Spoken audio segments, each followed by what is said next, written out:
What is up, guys? I'd like to give a thank you to EA for sponsoring this video. Apex Legends Season 5 is available now on PC through Origin, also on Xbox and PS4. There's a new legend in the game, Loba. She's the little girl whose parents were killed by Revenant in the Season 4 trailer. Yeah, she's now in the game. She has a teleport. She has a great shop ability, Ultimate, that allows her to grab loot from around the map in her vicinity. Also, there's brand new map changes that have been brought to Kings Canyon. Skulltown along with Thunderdome have sunken into the sea. There's some brand new areas where they used to be. And along with that, just north of Swamp, near the old relay area, there's a bunch of new buildings, bunch of new areas out around there. You should definitely check it out. Also, there's an all-new battle pass in the Fortune Favor theme, focusing on treasure hunting and exploring.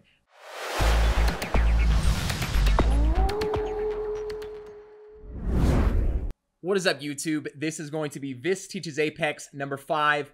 Be awesome if you leave a thumbs up on this video. If you have any questions or comments, leave them down below. So let's jump into this and break this down. We're starting off here. We're playing some ranked. This was at the very start of the season. We're currently in Gold 3. We didn't play a ton of ranked at the end of the last season. But we're going to be going up against players, obviously, in Platinum and even lower Diamonds that have deranked from last season to the start of this season. The drop is coming in diagonally from the bottom left to the top right of the map, cutting the map in half. So you're going to get a pretty good spread of players on this drop. People can make it all the way even to like Slum Lakes and all the way out to Repulsor and Swamp from this, right? So really it opens up the vast majority of the map. If you ever have a drop that goes purely across like the top or the bottom, it makes it so that it's more likely, obviously, that the north side of the map is going to be heavy or the south side of the map is going to be heavy.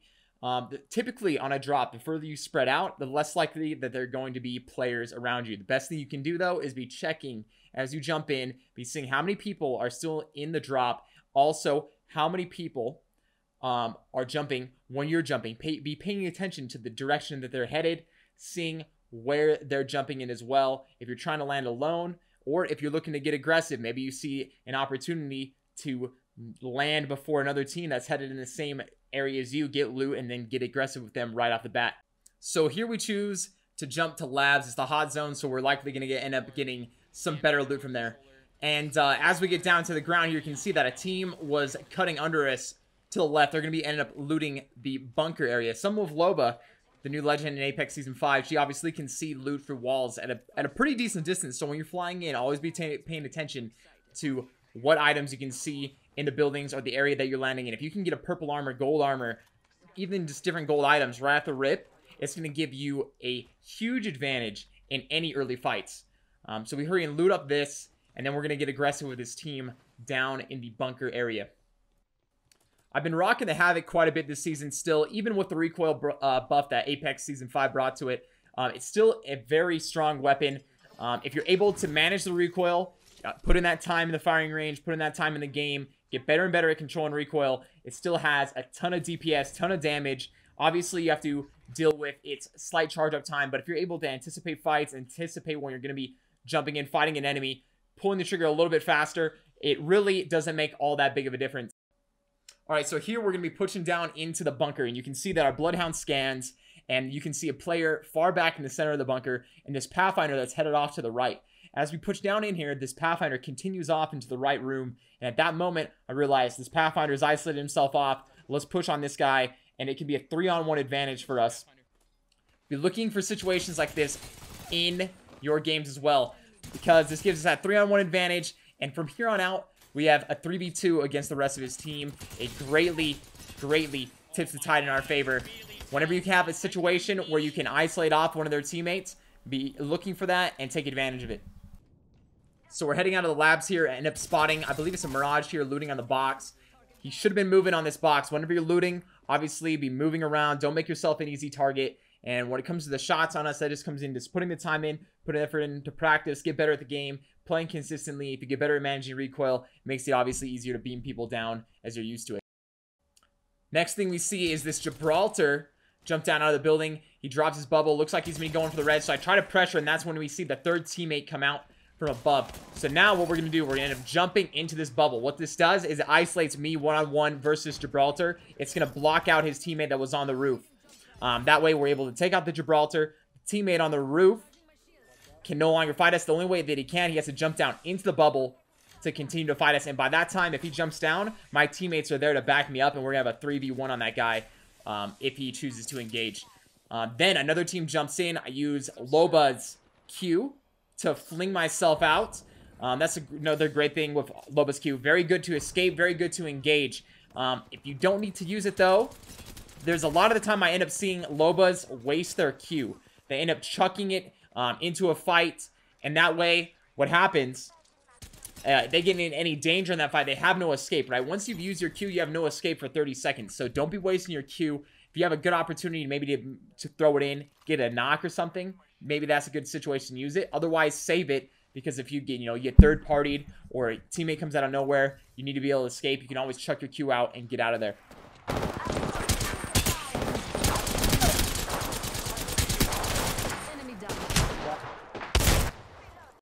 So here, we've gone into this engagement, and we currently have one knock on the enemy team. There's an enemy on the roof, right? And he is still pretty maxed out on HP. If you're checking the health bars, like I am right here, I'm checking the health bars, and you can see our Bloodhound's on Death's Door. Same thing with Lifeline, and same thing with me. We're all extremely low. People often ask me, yo, Viss, when do you know when it's the right time to heal, the right time to get aggressive?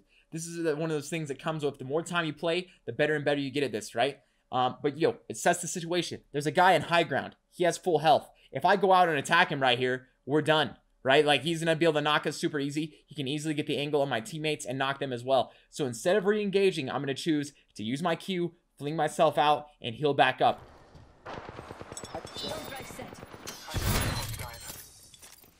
Healing real quick.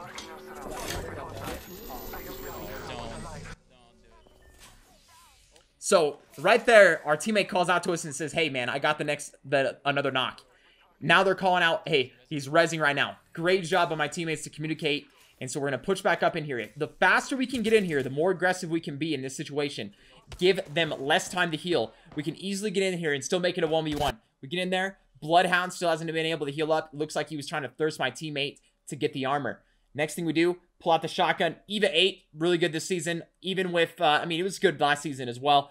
Mastiff and Eva, both really good shotguns. And we're just going to play that doorway. We're going to set our cursor in that doorway. Whenever the Watson comes up and peeks, right, we're going to be firing off shots. Every time she moves up into that doorway, it's an easy shot. It's like she comes into the door. We're already set there. We just pull the trigger. Easy hits.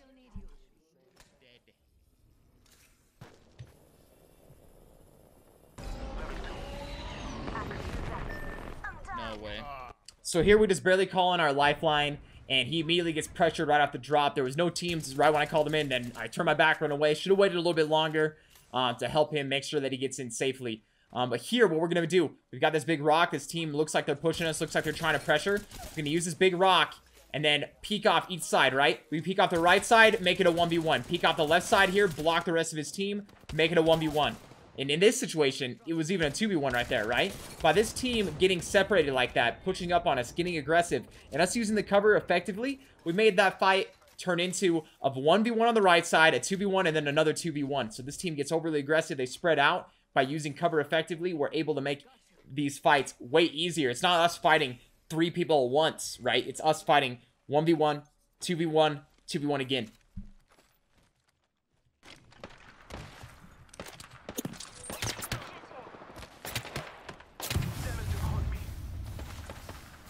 So right here, this is right after our previous engagement, and a team ends up coming on above us on high ground.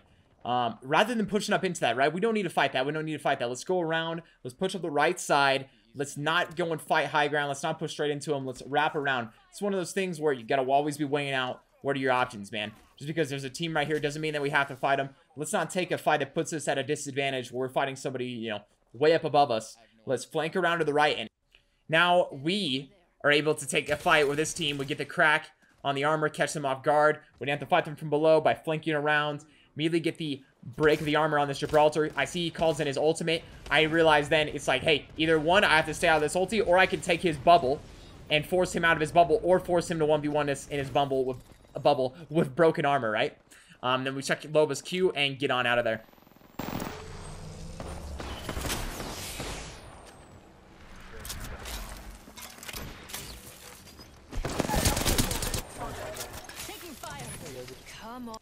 So here we just barely got attacked from the right. I'm healing back up, and I'm listening to footsteps, and then I can hear them start pushing in. Dead ahead, you can see the Caustic. They have the Loba that's pushing up on us as well from the high ground. And also, if you're listening, just barely, their Bangalore just called an ulti in on us. So if I stay in this situation, the Caustic's going to start shooting at me. Loba has high ground. I'm going to be getting hit by this Bangalore ultimate. Our teammate is very close to us, but he's on top of the building, right? There's no saying exactly what he's looking at, and he might not be able to help us immediately. So instead, I'm going to back up. I'm going to chuck my Q and get myself out of the situation and then re-engage. Often I see it. Other players, a lot of people end up making a bad mistake in this situation and sticking in the fight, right? In some situations, it's best off just to turn, jump up out of there, rather than stick and hold your ground. I think often people like kind of freeze up, maybe hold their ground a little bit too long, and they end up getting overrun. Like that Loba in that situation jumps on top of us, beams us down. Their Caustic does. You get hit by the ulti. Better in that situation just to back out and then re-engage. Luckily, our teammate was able to stay, up on this building, stay alive long enough that we're able to get up back in here. Another team even joins up into the fight. We're able to get multiple knocks on them and continue following up.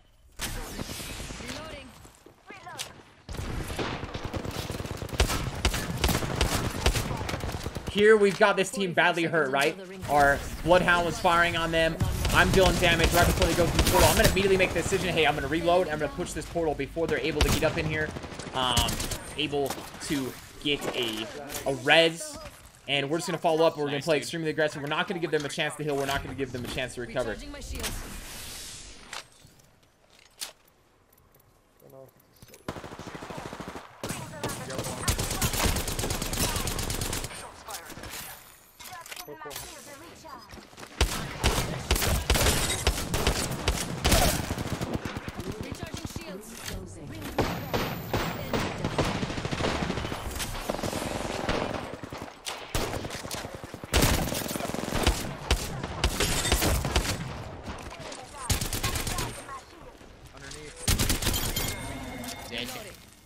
Another squad down. I'll keep my ult if I can get close enough to grab some ish. So here we ended up finishing that fight with the next team, right? And then we weren't able to loot all their stuff, but with Loba's ultimate, we're able to throw that down next to the edge of the zone. I remember that one of them had a gold armor, right? I needed some more shotgun ammo. So we chucked Loba's ulti right next to the edge of the zone. We don't have to go out there and take zone damage. We don't have to go out there and risk, another team coming in behind us after we go out into the zone, getting trapped out there. You can just throw Loba's ulti down and grab the gear that way. Made it much, much easier. We're already in the next ring. Which wouldn't really make much sense if it was Reloading. your battery though, huh? Would it? So I think that's fair. You said kind of like a duh thing, right?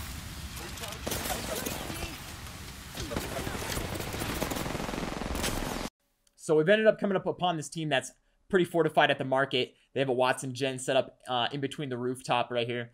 And it's going to be very hard for us if we just keep sitting back at this distance to end up taking this fight and winning. They have the Watson fence, the Watson gen there is going to be healing off of. So this gives us an opportunity with this little ledge. I realize, hey, if I push this ledge, if I get close enough, they're not going to be able to attack me from there. I'm going to get right up on top of them, and that's going to give me an opportunity to then attack them and push them.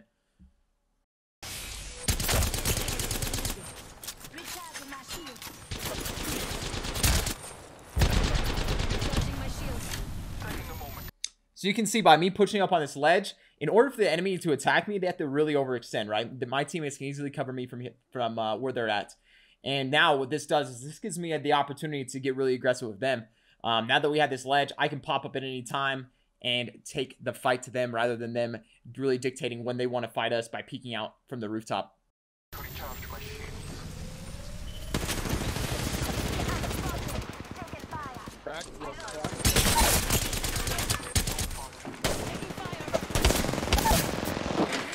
Enemy dropped. Recharging my shields. Oh, he running.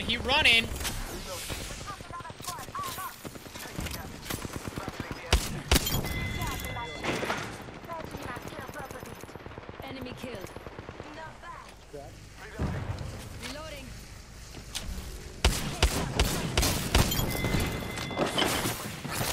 So as you can see by pushing up to that wall, it greatly helped us tip that fight in our favor. It put us in a situation where we're protected from the enemy. We can then attack at any time. We can hop up over the wall and take the fight to them, and also put our teammates in a situation where it was very easy for them to cover us. There's been many different times in a game where you're going to be able to use that exact same tactic. There's so many different situations that can happen in different areas on the map. You're watching from those situations, and when you see them, take advantage of them.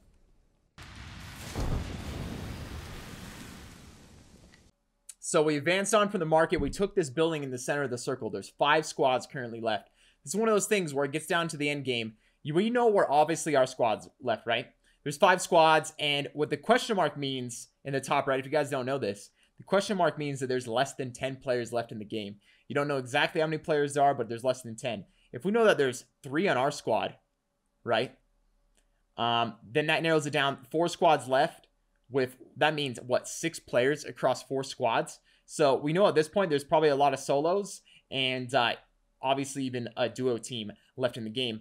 Now, something else that tells us was 5 squads. If these guys are not fighting each other right now, if they're not attacking each other, that means they have to be pretty spread out. That means that we've seen obviously this team to the east. You can see the thermite going as the clip started here, and you can see them moving out and about. So what that means is obviously we're in the center building here. We have a team to our east. Likely there's going to end up being a team that comes from the cave, right? There's another 3 teams that we don't know where they're at. If nobody is fighting this team on the east, it's likely that there's not another team next to them. So likely maybe a team coming through the cave, maybe a team to our north, and also maybe even one to our west. So be thinking in the late game of how many squads are left, and if teams are not fighting, what does that mean where people are likely at and where they need to be? He has to come all the way to us.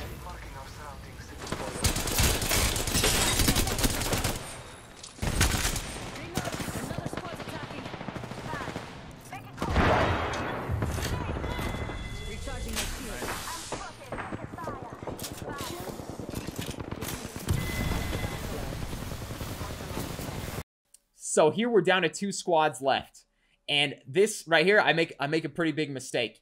I end up getting over aggressive, push out into the open, and people often ask me, yo, Viss, how can you improve? How can you get better? One thing is if you record your gameplay, you can always go back through and watch it, and you can easily understand situations where you made a mistake. Like here, I could have played from underneath this staircase. I could have played close with to this building, still kept cover. I tried to flank out. I tried to get an angle on them, and I just get beamed. I just get absolutely beamed. So this is one of those situations where it doesn't go our way, right? Always in those situations, if you're looking to get better, if you're looking to improve, think back about those situations and think with the information I had at the time, what was a different play that I could have made? You know, why did it not go my way? What was something I could have done differently that would have helped put that fight or tilt that fight a little bit more in our favor? Like here, I flank out to the left. There's no cover here, right? If I would have hugged the building, if I would have played the stairs, maybe that goes a little bit differently. Maybe we even get up inside the building. We can get on top of the building. We can get to high ground. There's only 2 teams left. Didn't need in that situation to immediately rush out and push into the open. So yeah, by looking back, reflecting your game, by recording, it can help point out mistakes that you're making. It can help you get better, help you improve. It's one thing where it's like, you know, whenever somebody's asking, hey, Viss, how can I continue to get better at the game? How can I even, like, you know, push it to the next level? Go back, analyze your gameplay, see things that you did wrong, see things that went well for you. What's something else that you can work on? Then you know, hey, I need to start working on this. This is something I can improve in my game. And then you're going to get in similar situations in the future, and that's going to end up helping you. But yo, hope you guys enjoyed this gameplay breakdown. This was episode 5 of Viss Teaches. There's another 4 episodes up on YouTube if you haven't checked those out. But highly recommend checking those out. There's other things that I go over in those. Also, if you enjoyed the video, if you found it helpful, please leave a thumbs up, comment down below, subscribe if you haven't already. And yo, I'll catch you guys in the next video. Thanks for watching.